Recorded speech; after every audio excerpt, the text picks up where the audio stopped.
Hi everyone, my name is Luis. I'll be presenting today's seminar about security breaches. Maybe we can wait another minute just to get everyone on board and we start. You can ask questions all about the webinar, and we have the last 5-10 minutes to answer the questions. Please write your questions on the right part of the screen, and I will be glad to answer all of that.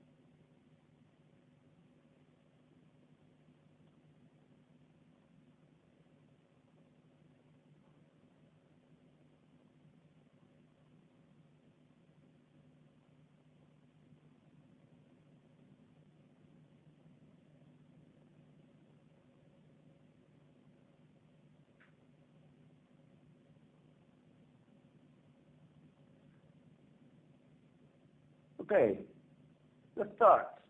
What we will be talking about this webinar? We will abort these topics: corporate information leakage. We were talking about this a new problem. We talk about some real cases. We talk about what is the nature of the problem and how to prevent the leak of information.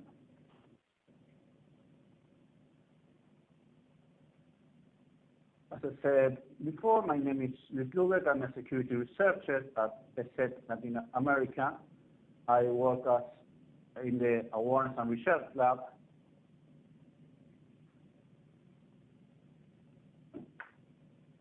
I just take a minute to talk about ESET.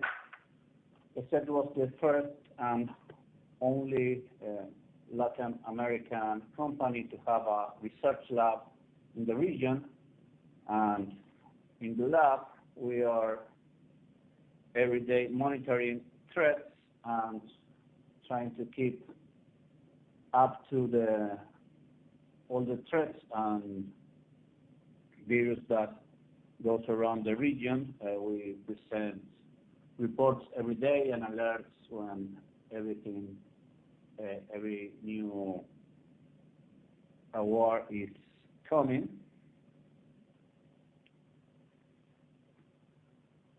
But let's start with the topic that you signed for, that is corporate information and how to prevent to leak that corporate information. So first, we need to discuss what is information security. Information security is a discipline to maintain the availability, integrity, and confidentiality of information. For example, if someone enters our systems and modify our database or our billing system, or maybe to payroll system, these data aren't quite certain for the company. So it's almost quite a problem not only to store the information, but only to change the information. It could be a great issue and a great problem if any of our information is modified, not only leaked. The same happens if our information is compromised in the availability of the information. If we suffer from a ransomware attack or we need a server attack and we can't access our information, we face the same problem that if we lose our information, because we can't access that information anymore or until we pay or negotiate with the criminal, right? So we will focus on the leakage of information and the cases that we will see the last year and the years before that.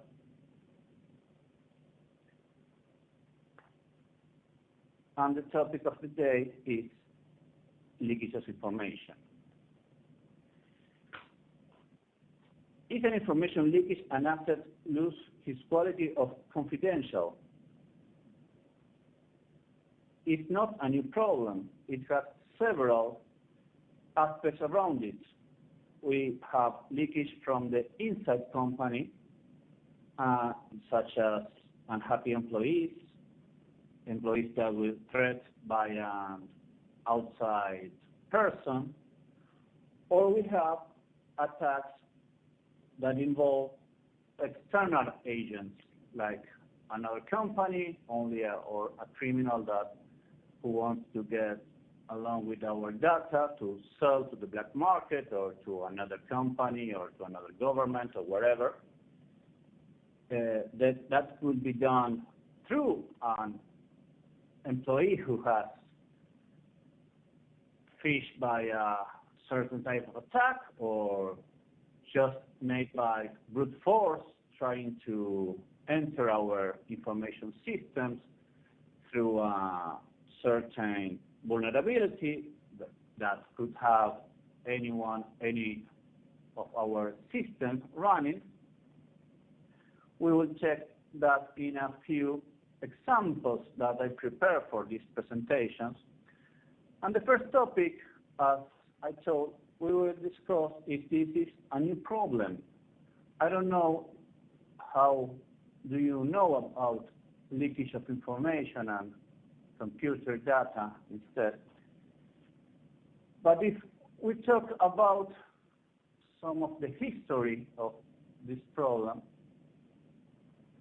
we will see that in 2007, 1.6 million records was leaked from this company. It was made by a phishing attack from an authorized mail was received by an employee, and through this phish, the criminals could have server access and stole the records from the company. And this is almost more than 20 years ago, and it was one of the first recorded leakage problem. 2009, 4,000 accounts were stolen. I don't know if anyone of you remember these cases or know the company that was involved. In this case, it was the cell phone company 20. They suffered also a phishing attack, but the company never revealed the real causes. They all whatever.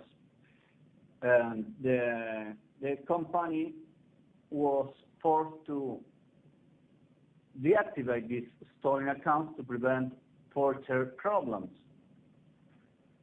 Another example of the problem and for the past years,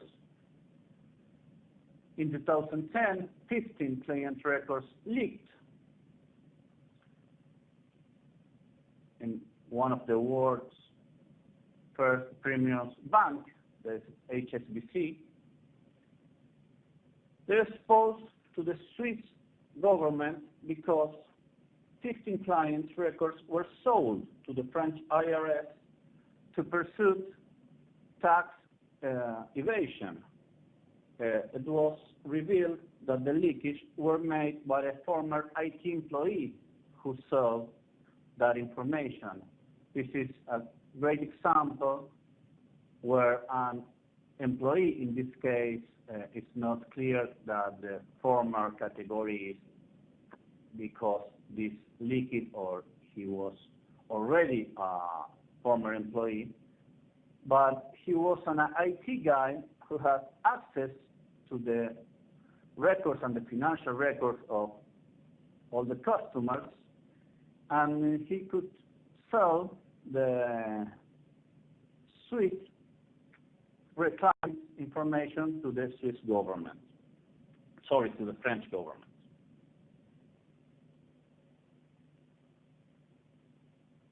So we find examples in 2007, 2009, 2010, all about different kinds of companies, bank, cell phone company, text company, and we also may talk about Vodafone Australia. They have unethical issues with the database of the clients who were used to increase the profit selling this information to another companies, not always from the same group of investors.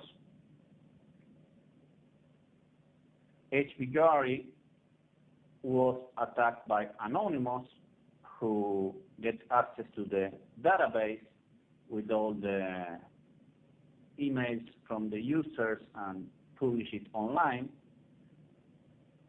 The ESET suffered a careful attack.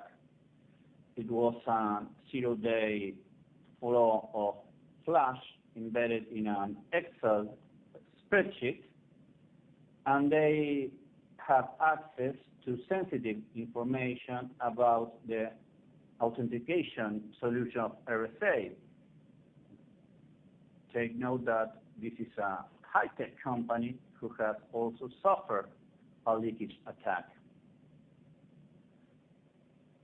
TripAdvisor, for example, someone subtract a part of the database of their users, and in this part of the user, the attacker get access to 20 million of email address.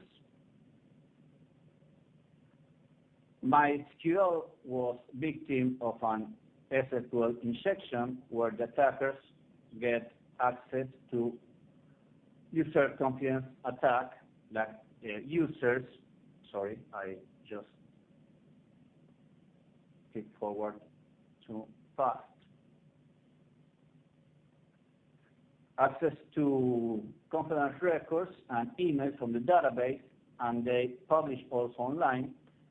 And in another, maybe we can say another platforms, in Sony suffered intrusion of their PlayStation network, where 77 million of clients were put in jeopardy when the attackers get access of all the history of their purchase and that credit card records from that network. I don't know if you remember, that case was one of the first big case where credit card records were leaked in a system used primarily outside of the computers.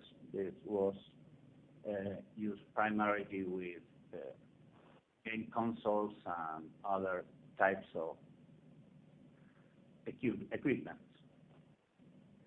What about these days?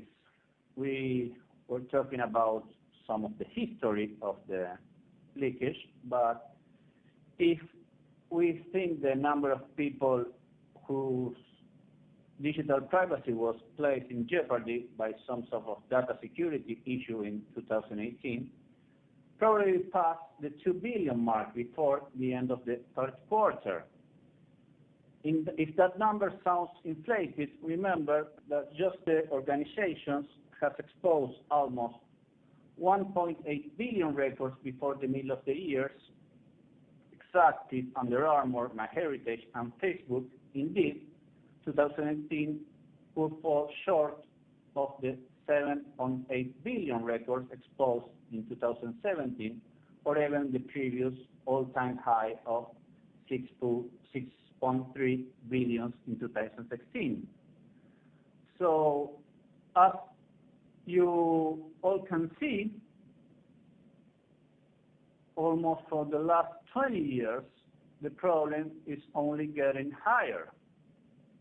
We have a question from the audience, and they ask what are the different ways to mitigate the privileged account attacks, and there is a possibility to rectify the legitimate traffic coming from the node network, how to define vulnerabilities in the node network attacks. We will get to that answer in a minute. Just let me show you some more of what we're talking about. Sometimes privacy problems are produced by products or services behaving as designed and as they are described in license agreement, but in ways that turn out to be absolutely privacy nightmares. Sometimes privacy agreements or license agreements are impossible to read from a user, and we are all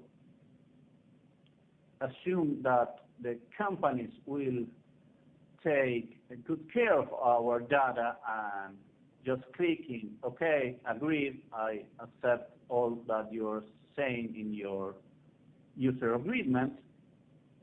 Two examples of this sort of problem are Facebook with Cambridge Analytica scandal and the data sniffing of Onio VPN. The unintended consequence of sharing agreement data made headlines from the very beginning of 2018 with a straight-head map with this data used for political campaigns or to influence sometimes audience to choose one person over another. If we just take a look of what is the nature of the problem, we can face this problem from two aspects. Primarily, the technology aspect of this problem is there is too much information to manage.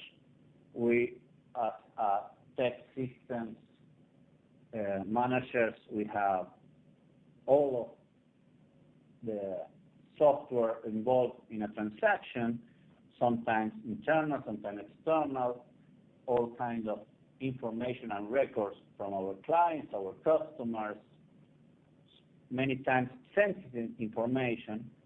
And of course, this is a human factor where it's impossible to control 24/7 all the factors involved in the company. We always assume that the employee will take good care of our information, but we we certainly doesn't apply maybe this signing of rules to all the people involved when an external party comes to our company and we have maybe some sensitive papers printed in our desk, or sometimes we can see how passwords are noted in monitor post-it, or just one employee gets to the bathroom and leave unattended the PC. Anyone can access to that privileged PC with some little effort. This is some kind of problems that we constantly see in the leakage, where the human factor is one of the weakest links on this problem.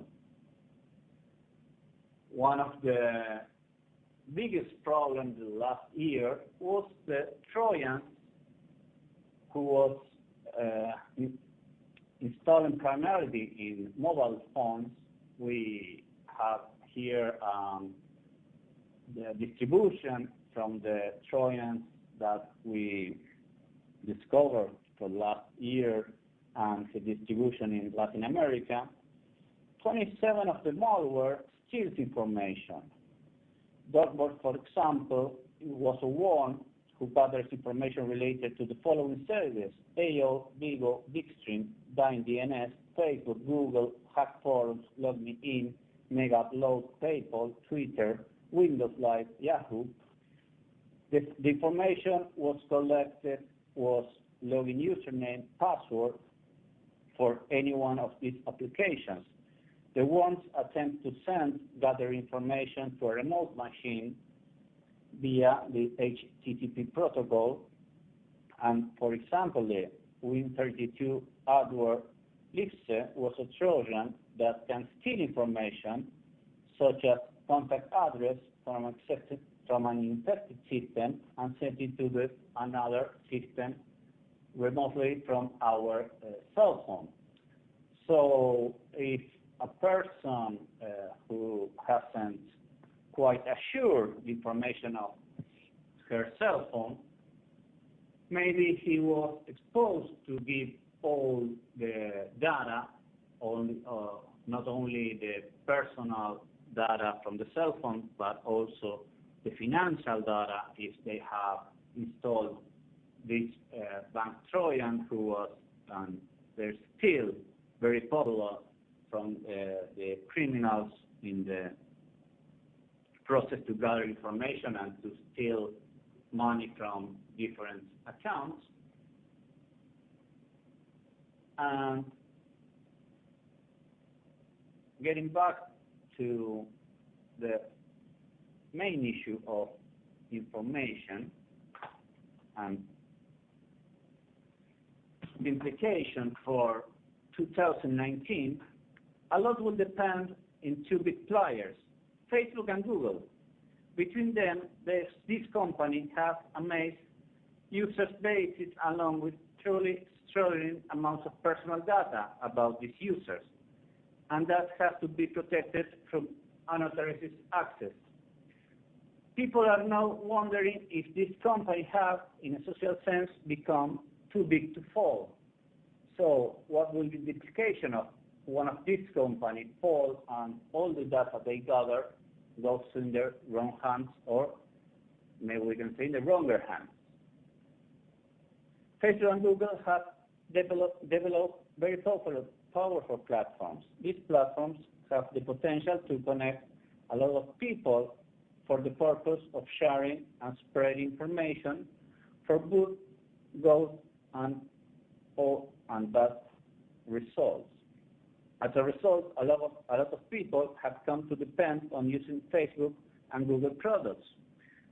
Much phones and mobile devices use our Google account to sign in, so Google keeps gathering information on what we do, where we go, what we purchase, what applications we use all the time. Anything these platforms do that makes it too risky or dangerous for specific individuals to use the platform as a way to effectively alternate these people. So, what are the expectations for 2019? Companies that are so interwoven into our daily lives have some sense of the captive audience. Will 2019 be the year that mega companies finally demonstrate that they have privacy serious enough? That there are no significant privacy breaches? That is not clear, but there is no doubt that 2018 was a year in which many people were forced to consider the danger of having a mega business as the portal to their entire existence. What we may see as a trend in 2018 is more people searching for alternatives to a platform currently dominant in an effort to diversify their own personal online ecosystem. We now see, including big companies, that they are searching to another kind of platform or diversify the platform, not only use 2 or 3 of the big ones, to prevent the problem to have all the information gathered in one big, huge system that if he falls or gets breached, all the company information could be exposed. In 2019, we may see both graded problems diversely as people shy away from places that have problems to be secure and a continued decrease in trust and engagement with existing platforms. We may even see some companies and products offering fade away because of concern around trust and privacy. Also, as the year unfolds, bear in mind that the consumer fears are not the only privacy driver at work. Consider that regulatory risk scenarios described in our trends in 2019, GDPR. The GDPR may not be the only source of sanctions hitting companies in 2019 if they don't get privacy rights. Already, other localities, most recently Brazil and California, have passed similar legislation, and it's unlikely they be the last of the countries or governments passing legislation about privacy and use of data of the clients. So, how to fight these problems? What we need to do as companies, as individuals, as consultants, we face this problem in three linked topics: technology, education, and management. We need to have all the system and infrastructure currently updated. This is very important because when we talk about system, one of the common mistakes is to leave unattended part of our infrastructure, and they have attacked by a vulnerability that wasn't found by the manager or the builder when they launched the product, but it was posted in one of the many sites that constantly found different vulnerabilities for software and hardware. And if we can't keep up to the updates or aware of that vulnerability, it will be very much easy to get access to our system through that hole. Now we can talk about the question that you asked me before, that what can we do to mitigate the privileged account attack? Well, to mitigate these accounts, if we talk about the technology part, just keep updated all the system involved, not only the database. We need to update the database, the operating system, the other legacy system that we can use in the server or in the terminal that could be breached. It's important to update. I don't know if you all read about the problem with WinRAR, the famous archive compiler, shrinker, that they found a vulnerability in the previous version. That vulnerability was there for almost more than 15 years. No one found that vulnerability. It was associated to one specific type of data. There was the 8 files that they compromised all the access to the machine through a file who want to decompress. So if that person have the latest antivirus, the latest operating system, the latest database, but doesn't have the latest WinRAR, he may compromise his entire system only to decomprise a file with a specific file inside to reach the machine through the WinRAR vulnerability. So it's very important to keep all our software updated.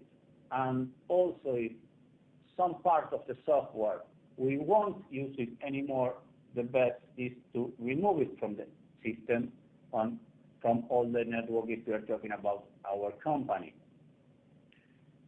Is any possibility to rectify the illegitimate traffic coming from the known networks? It is possible to monitor the traffic from the known network if we pursue several rules in our firewalls and network infrastructure. We could check if the traffic is coming from inside network or external network. It's a very good way to work if we install a VPN, strong VPN, not any VPN, not start using any free VPN around the internet. We need to finally get to acknowledge that the information is the most part of our business and we need to take care of it. We need to spend money to prevent this kind of attack. How to define vulnerabilities in the known network attack? We need to have clear rules about our system, which a system works in which hours, which users works in which hours, which process will need to be working in which hours. That's all kind of issues that we need to take care to know if there is a possibility of attack going on in our infrastructure. The part of education is that we need to enlighten all the parties integrated in our business process. It's not only important to educate our employees if we manage a network. It's very important to educate our clients if they use e-commerce site, for example, or a bank site, or any kind of transactional application with us. When we talk about education to our customers, we can do it like a webinar, we can do it with a brochure, we can do it with infograph in our website, but we need to enlighten everyone involved, because the same thing if an education customer may use in the wrong way our system, they can compromise his information, his history, his records, but only leave, for example, his session open in an open cafe or compromised Wi-Fi network. And the management of information includes not only the technology involved in the process of information, but also includes all the process of the information itself. We need to start managing all the levels of the information. We need to classify, document, and even destroy the information when it's no longer necessary.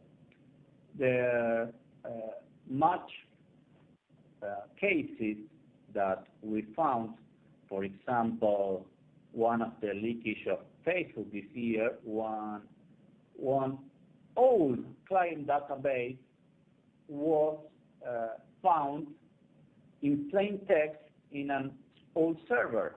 And Facebook said, oh, that was an old database, there's no new data, and only a couple of employees have access to this data.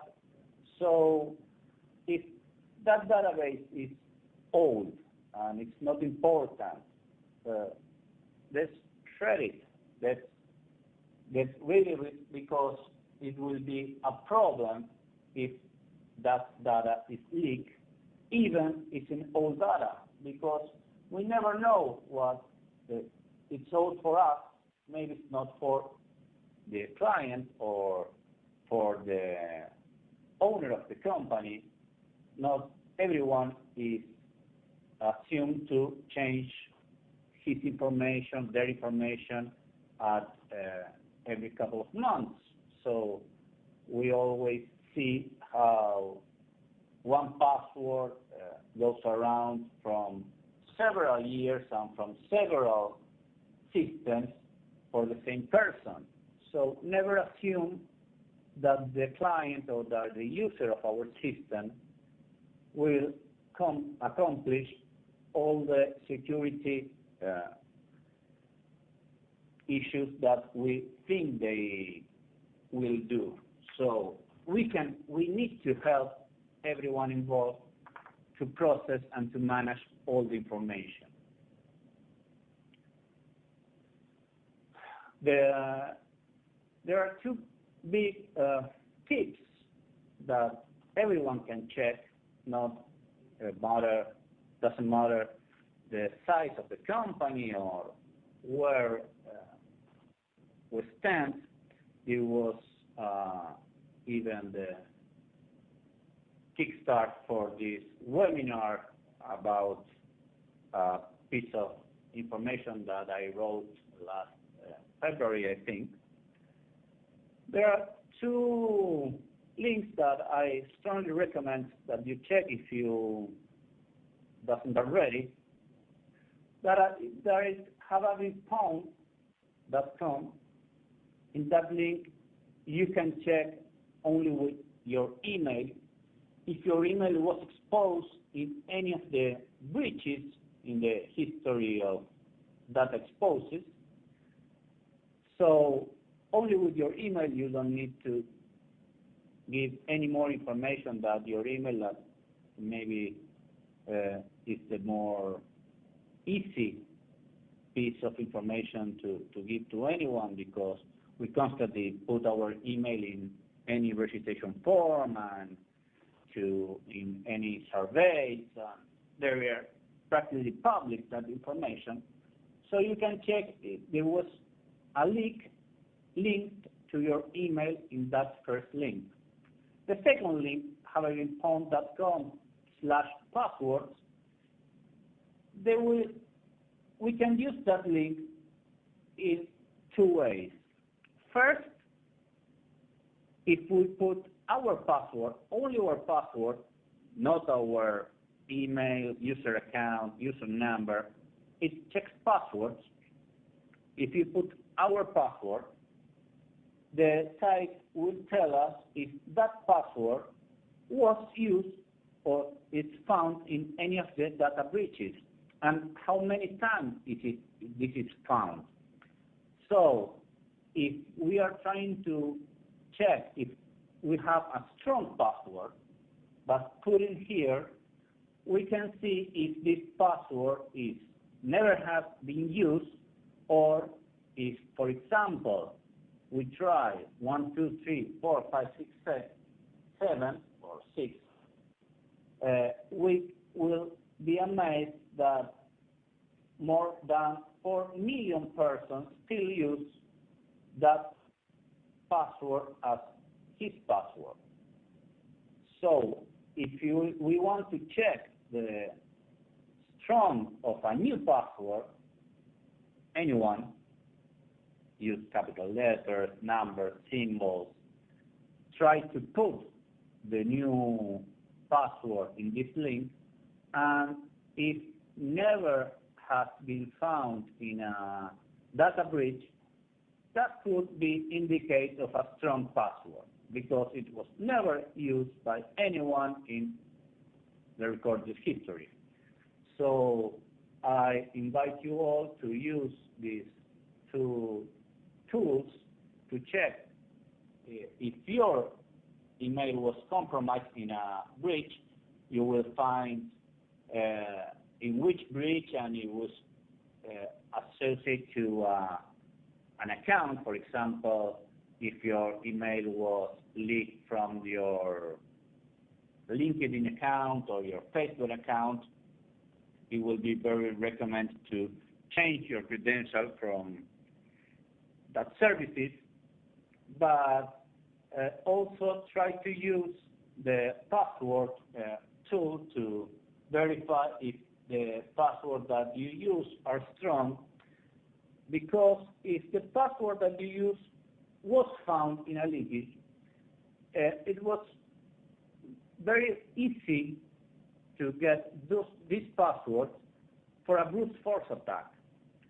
There is no need to have your email and your password associated, because we can't make a dictionary from all the breaches and try a brute force attack to a system, and in that moment link your email to a certain password. So try to change any password that you found in this password tool. Yeah?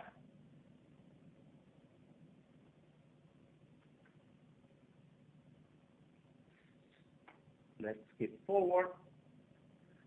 We have here in a company, this is for educational purposes, we have our platform that you can log in, our knowledge database with all white papers and information about different threats, corporate, and our lab blog that you can find very useful information and alerts and news about information security. We have our threat center that you can check in practically real time what are the threats around Latin America day by day, minute by minute. And we have our security university that you can find a lot of online courses from all of kind of security issues.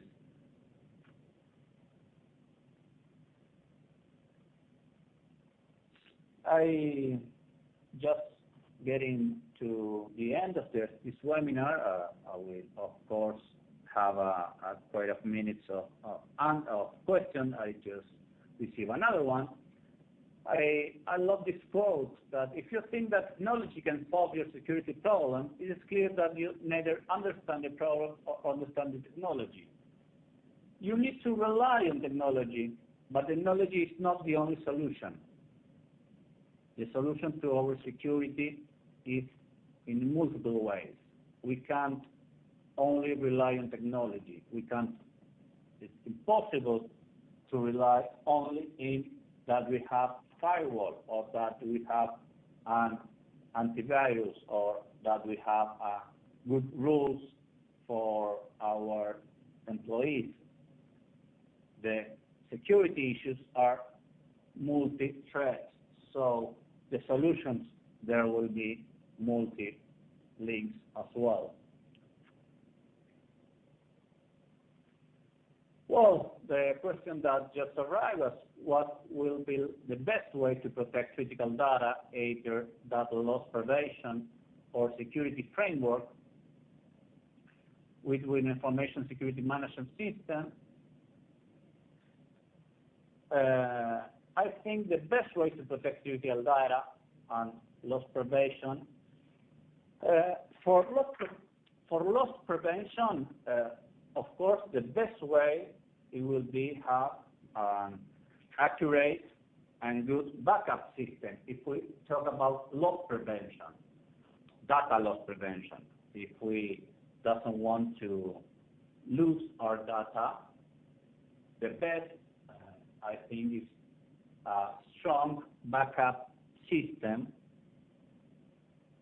The strong backup system doesn't mean that we need to back up all the information every day at every hour. For example, we need to make a very good plan and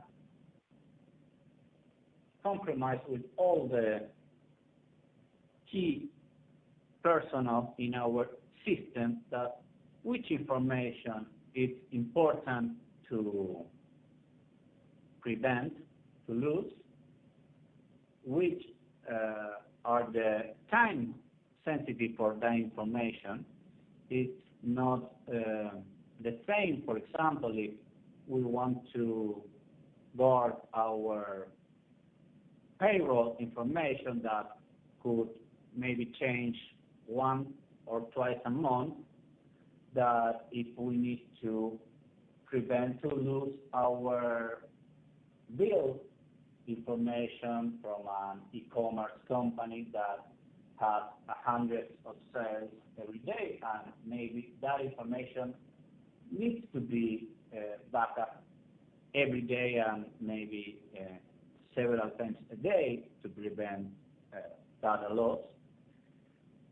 It's very common and it's very strong to use cloud systems because they are a second way to prevent data loss, because we could have our backup in our site, and any big cloud system will have their backup in their site. So we have two types or two backups at the same time to prevent any data loss.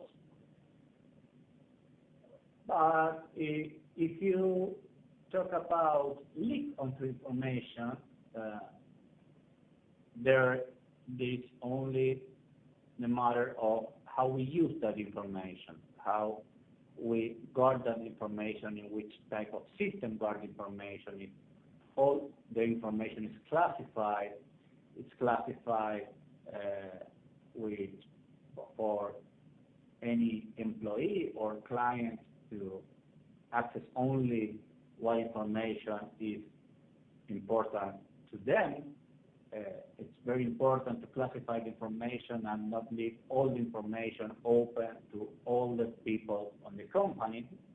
We need to establish very certain rules to classify the information, which information is critical, which information is important, which information is for your eyes only. And I'm not talking about spies or anything like this, but any company has information that is only for the CEO or the CFO, such as maybe the last incomes or even problems or whatever. I think you will find which information is important for each part involved.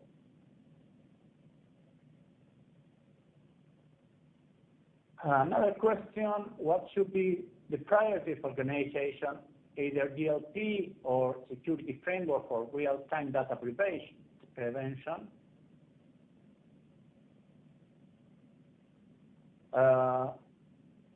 I think it depends on the type of organization and how they work in this real time.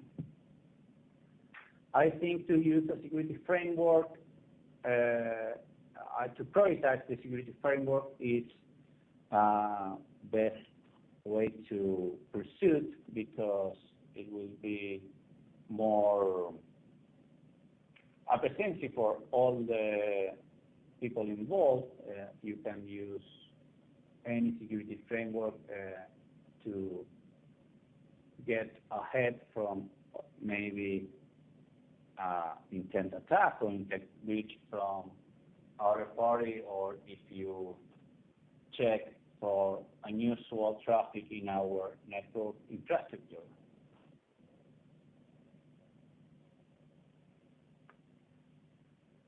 Well, we are just getting to the end of this presentation. I don't know if you have any more questions.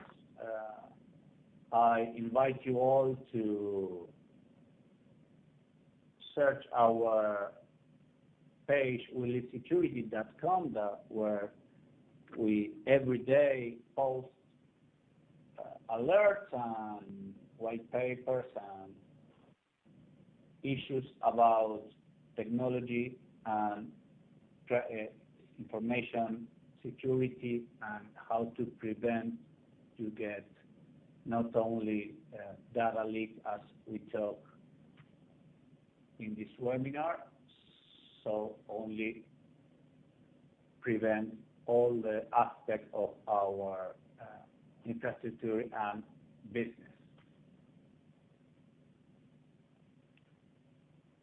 So thank you all. It was a pleasure to share the last hour with you. Feel free to contact me and feedback on this webinar or any other question that you have. I will keep the webinar open for a few more minutes if there is anything that you would like to discuss or question. But I hope you have a great day. I hope you enjoyed this webinar. Hope to hear from you in a next webinar and upcoming month. And that's all. Thank you all again.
Well, thank you. It was already a pleasure. See you next time, folks.